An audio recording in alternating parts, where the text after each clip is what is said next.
My name is Lily, and from the outside, my life looks super exciting. I've lived all over the world. India, Singapore, Alaska, even civil war-ridden Myanmar, where I was kidnapped for a week by a military coup.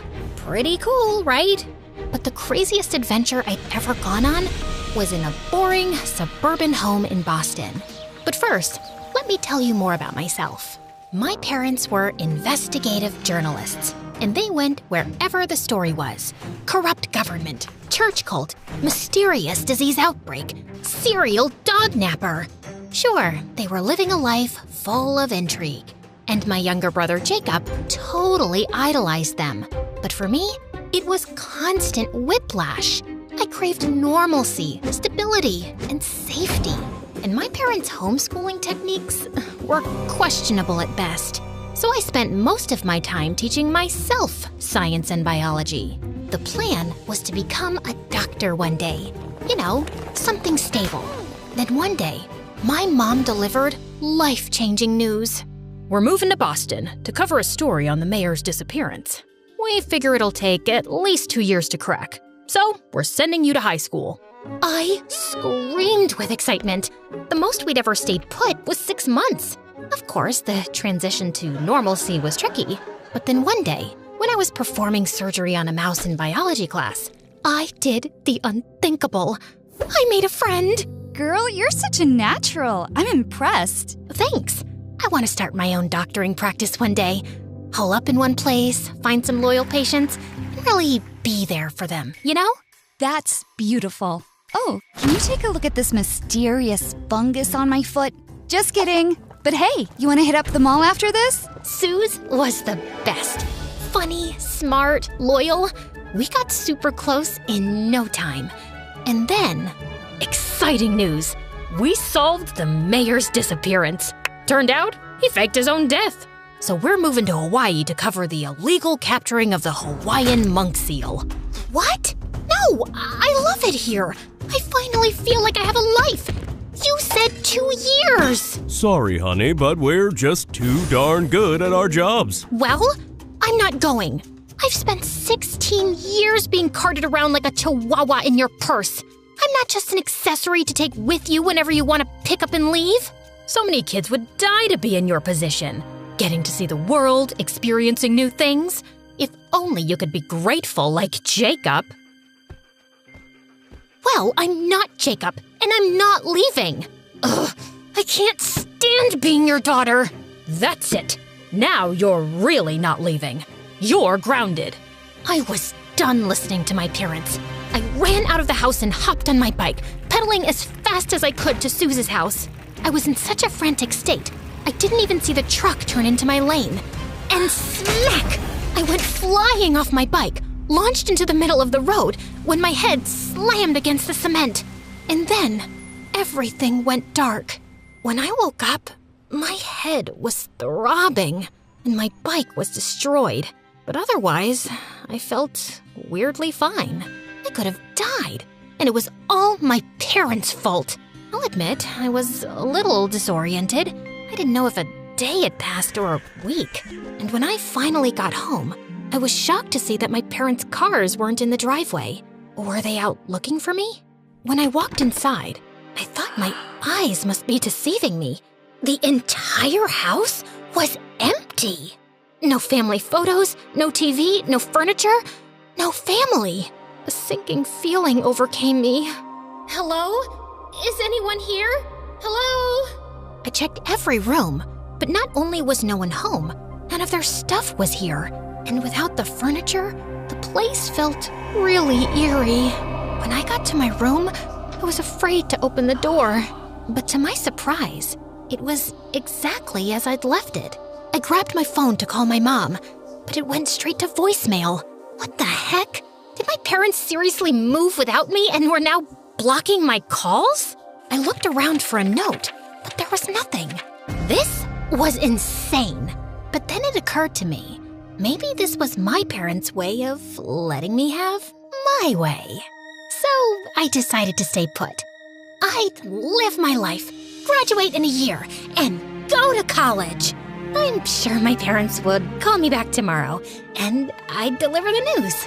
But that night, as I was falling asleep, I heard footsteps. I ran downstairs to see who it was. Hello? Mom? Dad? Jacob? Guys? I tried to turn the lights on, but they didn't work. Then something brushed past my foot. Ah! It was just a mouse. Okay. I was just freaking myself out. Everything would be fine. And then, a strange, cold breeze swept over me and disappeared. Maybe I'd sleep at Suze's house, just for the night.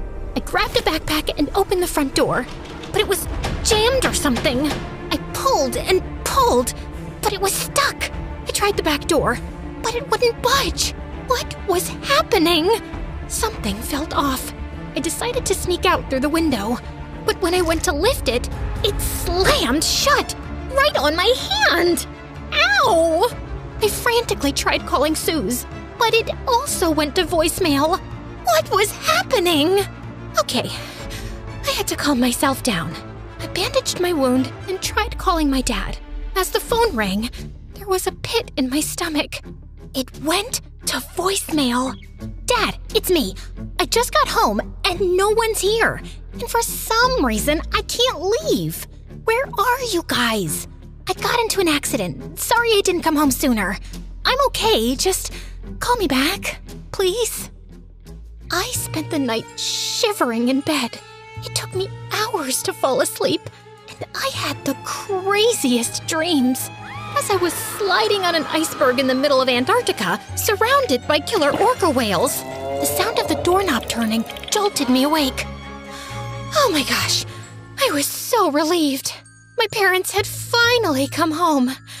And then I heard something strange, a voice I didn't recognize, of a teenage girl laughing. I peeked over the staircase, and the door was cracked, but no one was there. Hello? I ran down the stairs, desperate to escape the house. But as soon as I arrived at the front door, it slammed shut. I pulled frantically on the knob, but it was like someone was holding it from the other side or something. Let me out!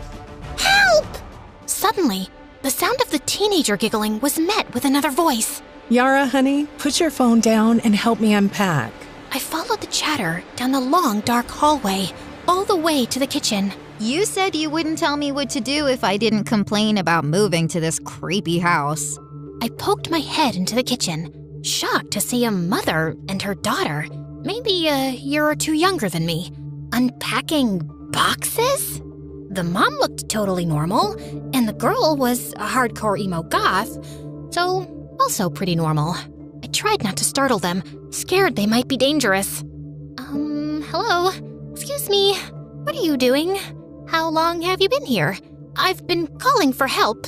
I'm stuck in this house, but they just kept unpacking boxes. They didn't even look at me. Hello? What is happening? I tapped the woman on the shoulder, but I couldn't feel her shoulder, just air. Suddenly, I saw my hand move through her shoulder like a hologram, like she wasn't real, like she was a ghost. I screamed. The woman and her daughter cocked their heads like chickens, looking right at me. They seemed terrified. For a moment, I thought they'd seen me, but then the daughter said, Mom, what was that? I had to get them out of here. These spirits were clearly trapping me in my own home for some mysterious, nefarious reason. I got on my phone and called the first medium Google could find, Cassandra. According to her website, she could commune with any spirit, any age, any gender, anywhere. But of course, her number went straight to voicemail. Unfortunately, I'm performing an urgent exorcism. So if you have any phantom menaces, if you will, please leave a message with as many details. Yeah, hi, Cassandra? My name is Lily. There's a mother about 47 years old. I don't know, it's hard to tell. She looks like she's had a lot of work done. She could be 40? Okay, I was fear rambling. Just one of my many defense mechanisms. Sorry, so yeah, her and her, grumpy 15-year-old daughter, they won't let me leave the house. And I mean, let's be honest, I don't know how ghosts work, but I think they're blocking calls to my family too. And I've already missed 2 days of school, so it's kinda urgent. My address is 4332 Pine Grove Alleyway Road. Come quick, please. I didn't know what to do, so I barricaded myself inside my bedroom. I fell asleep and woke up the next morning to the smell of bacon? I went downstairs and peeked into the kitchen. The mother had a full breakfast buffet going. Bacon, eggs, waffles. It smelled delicious. I should have been starving, but I was way too traumatized to be hungry. Mom, what is the largest organ in the human body? Then I saw the daughter was doing biology homework at the kitchen table. Was this normal ghost behavior? Mom, what's the answer? I don't know. I'm a future bed and breakfast owner, not a scientist. The lungs? Yeah, that's right. Wrong. It's the skin, obviously. I saw the girl filling it in on her paper, and for some reason screamed, "It's the skin!" But she couldn't hear me. So I wrote it on a Post-it in big red ink and slid it in front of her.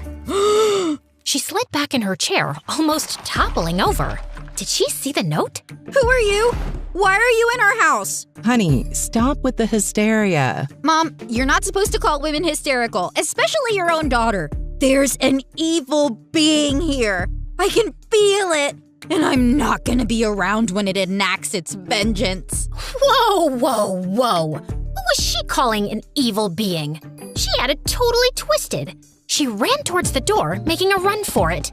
Hey, don't you leave this house. But was met instead with a super tall, slender woman wearing a robe, carrying a Dan's Donuts tote bag with a bunch of supplies. This was... Hi, name's Cassandra. Someone called in for a phantom cleanse. Oh, thank God. What the heck? How could we both hear Cassandra? Cassandra looked at the three of us. It was unclear who she was looking at since she was wearing sunglasses. Give me a second. I need to talk to the spirit. It's reaching out desperately. Thank you. Cassandra approached me, standing inches away from my face. She took her sunglasses off, and her eyes shot open, like she was activated. What is your purpose here? I called you. I have ghosts. You probably can't see them, but they're standing right behind you. Oh, darling. Oh, sweet dear. No, you are the ghost. What? Then how are you talking to me? Because I'm a medium, and you are in between. Wait, are you sure? How do I know you're not a ghost pretending to be a medium? And you answered my call. Only a human would be able to call you? She called. Cassandra pointed to the 15-year-old girl cowering behind her mom, watching this strange lady seemingly speak to me, a ghost. No. There's no way. I was fine after the accident. I can't be. In a coma. You're in a coma. Cassandra showed me the news article on her phone. Apparently, the bicycle accident left me in a coma. And my body is just hanging out in a hospital bed in Hawaii. So, is this like a figment of my coma dream, or? Nope, this is real, sweetie. Your presence is haunting these lovely ladies. The daughter was just standing behind Cassandra, mouth hanging open in disbelief, while her mother was squeezing her daughter's shoulder like it was a stress ball. You okay, Mom? I told you. Yep. Okay, don't blame me. Jeez, the news is bad enough. Honey, in a way, you are to blame. Because you're clinging to a space you won't let go of. Think of this place like emotional limbo. You're not dead, but you're not living either.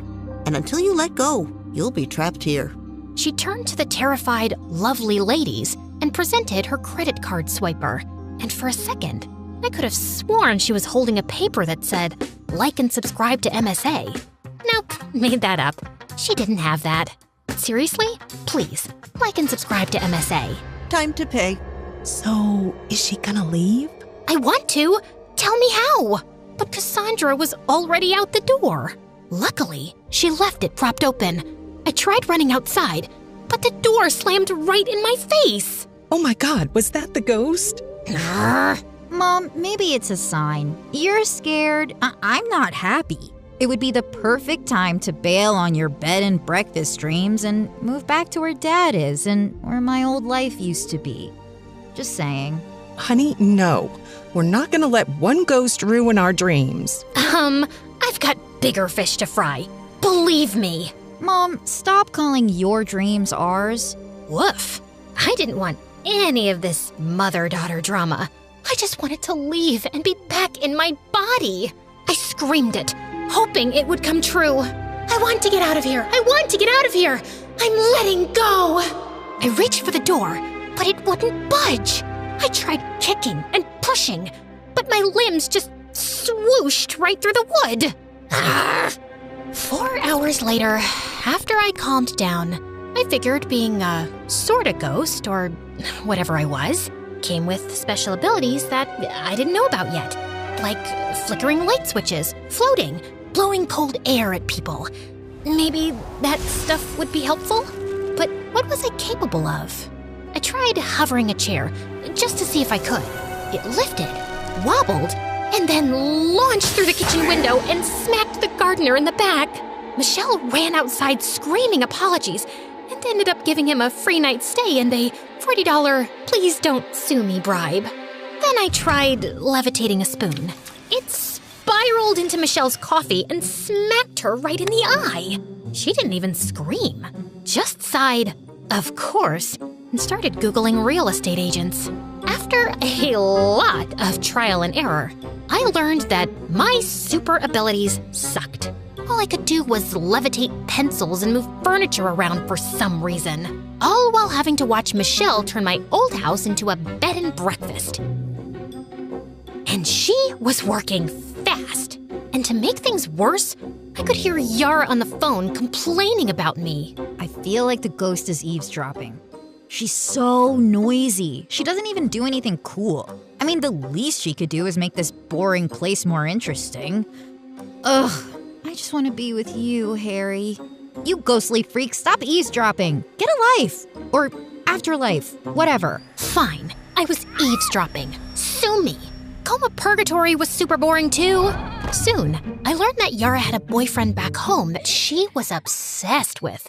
And her dad divorced her mom a year ago and married another woman. So I didn't take her hostility too personally. A few days later, on the opening day of the bed and breakfast, I found all my bedroom furniture was gone, vanished, and everything I ever owned. Photos, clothes, all of it. My room had been turned into a guest room. I was being erased. Hey, I'm still here. I was so scared that leaving my room would be the end of me that I stayed. I put up with an endless stream of disgusting, smelly, nose-picking, farting guests. Just when I thought things couldn't get more uncomfortable, they did. Yara invited her boyfriend over, Harry, the one she'd been sobbing about into her hoodie since day one. Apparently, he needed a break from his toxic stepmom, and for some reason, Michelle said yes. From the second he walked in, the house started smelling like Axe body spray and microwave bacon.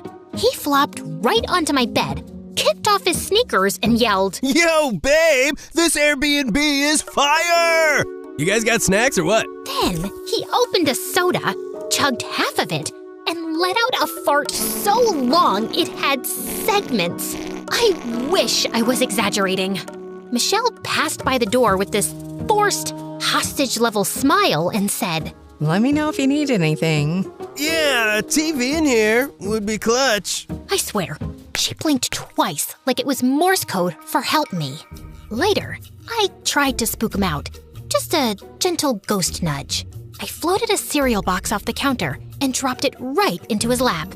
He didn't flinch, just went, Yo, Yara, your ghost is hella chill. Wanna help me make a TikTok? And she actually giggled.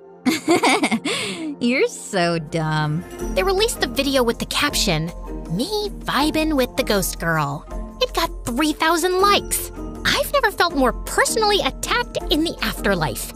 That night, after he clogged the downstairs toilet for the second time, Michelle snapped. She stood at the bottom of the stairs and called up, Yara, this is not a frat house. If Harry isn't gone by tomorrow, I'm calling his stepmother myself. Don't you dare! He's the only thing that feels normal in this stupid place! I swear, Mom, you better not do it! 2 days later, with Harry still around, the air in the house was tense. Neither Yara and Michelle would talk to each other, or if they did, they would end up screaming and slamming doors.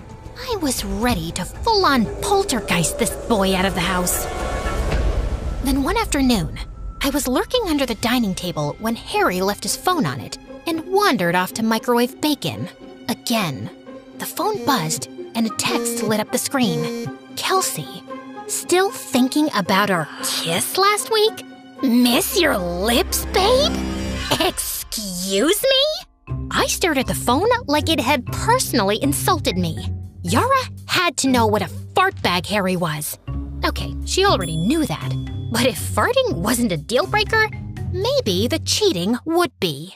Just then, I saw Yara walk into the room, and I rattled the table leg hard. The phone slid to the edge. One more rattle, and yes! It hit the floor, screen side up. Yara looked startled, then bent down to pick it up. And as soon as she saw the screen, she froze. Our kiss? Last week? Just then, Harry returned with his plate of bacon. Yo, babe, you seen the hot sauce? Who is Kelsey? Wait, what? Miss your lips, babe? It's not what it looks like. Oh, really? Because it looks like you were swapping spit with someone named Kelsey while I was crying into my hoodie in this cursed house. I didn't think we were like exclusive since you moved. As the two argued, I took the opportunity to rush upstairs and kick Harry's crusty backpack down the stairs and into the dining room, where Michelle was now standing too. All of this is your fault, Mom. Are you seriously saying it's my fault that your good-for-nothing boyfriend is a two-timer? Yeah! If you hadn't made us leave, he wouldn't be sneaking around kissing other people behind my back. She's not wrong, you know. Get out! As Harry picked up his backpack and left, Yara started to run out too. But Michelle threw her body against the front door, blocking Yara from leaving. Everyone in the bed and breakfast had gathered at the noise and were staring. I know you're upset, but you deserve so much better than that useless, toilet-clogging piece of garbage. You're a beautiful, brave, and resilient girl. You could have... Ugh! Just stop. This is so embarrassing. Just leave me alone. Yara shoved past her mom and darted toward the bathroom, locking herself inside. The guest seemed super confused. Suddenly, I was reminded of the fight with my mom. But instead of running after me or stopping me from leaving, my mom just let me go. And then wasted no time before moving to Hawaii. She didn't care about me at all. I had to fight for myself and find my way out of here. And then, the next day, some super old guy left his laptop open in my room. I had an idea. I focused on levitating a pencil over the keyboard, typing my name into the search bar, key by key. Maybe I could at least find out what the status of my body was. But just as I was pressing the last button with my mind, I heard a shriek. There's something here! My keyboard! It's moving! I jolted, startled, and fell out of the swivel chair, launching it to the other side of the room. The chair just tried to attack me! There's a ghost! All of the guests ran over to see the commotion. I tried tiptoeing away, but tripped and knocked into the lamp, toppling it over, the light bulb shattering. Suddenly, all the guests were screaming and running. It was like a scene out of a horror movie, but I was the horror. Wait, don't go! I wasn't trying to be spooky, I swear! But then I saw an out. I leapt onto the old man's back, trying to hitch a ride out the door. He must have felt my presence or something. The spirit is clinging to me! Get her off! Get her off! As soon as he was out the door, I was blown back by an imaginary gust of wind, thrust into the living room, toppling into the coffee table. Yara poked her head out of the bathroom. Oh, wow. Finally some action here. Yara, stay in the bathroom. Okay, Spirit, come at me. What do you want? I just wanted to leave, but how could I tell her? I picked up a pencil and began writing on the wall. Oh my God. Whoa. Cool. I wrote, "I'm sorry. I mean no harm. I'm just stuck." I dropped the pencil and then started pushing the furniture back to where it belonged. Michelle and Yara watched me, stunned. I think she's been trying to leave, Mom. Help her. Suddenly, Michelle collapsed to her knees. She started breaking down, crying. I don't know how. And now the business is ruined. Yara, I'm sorry I moved us here. It's just the divorce was hard on you, I know, but it was devastating for me too. I was with Dad for 20 years. I was heartbroken. I was so focused on running to something new, something that would make me happy. I didn't consider you. Maybe the ghost is a sign that I haven't been seeing you. If you want to move back, we can move back. Yara came out of the bathroom and grabbed her mom's hand. Mom, no. Believe it or not, I like seeing you happy. I don't want to take that away from you. Plus, things are finally getting interesting. Mom, it's okay to be heartbroken. But I'm the parent. Exactly. And that means I know where I got my strength from. Michelle gave her daughter a huge hug. Somehow, my presence had brought them together. And watching them hug made me feel so alone. I went back to my room and laid on the bed crying. Yep, apparently ghosts can cry. The next morning, I noticed something on the computer. The search result from earlier. I levitated a pencil and sneakily clicked on one of the links. It was an article about me, about how my parents had poured all their resources and energy into doing a story on brain activity during comas. Apparently, there was a procedure that could save me, but it was only because of the greed of the healthcare industry that it wasn't public knowledge. My parents even sold the house to fund the investigation. I walked down the stairs to see the front door was propped open. I saw Yara and her mom laughing as they added the word haunted in front of the bed and breakfast. Then it occurred to me, if Yara could forgive her mom, maybe I could forgive mine. Beep, beep, beep. She's awake! Honey, come here! I was so disoriented, but I could see my mom in front of me, tears streaming down her face, clutching my hand in hers.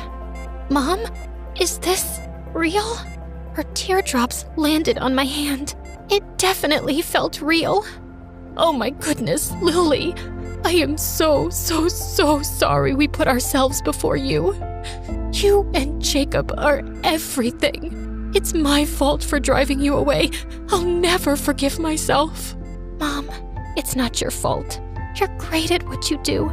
And if you weren't, I'd never have woken up. But we didn't even do the operation. You just woke up all on your own. Maybe Cassandra was onto something. It wasn't the house I had to leave behind. It was my anger.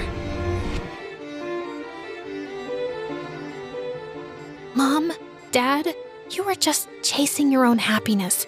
You deserve that too. I'd rather have parents with a passion for life, especially after witnessing just how easily it can be taken away. I love you guys.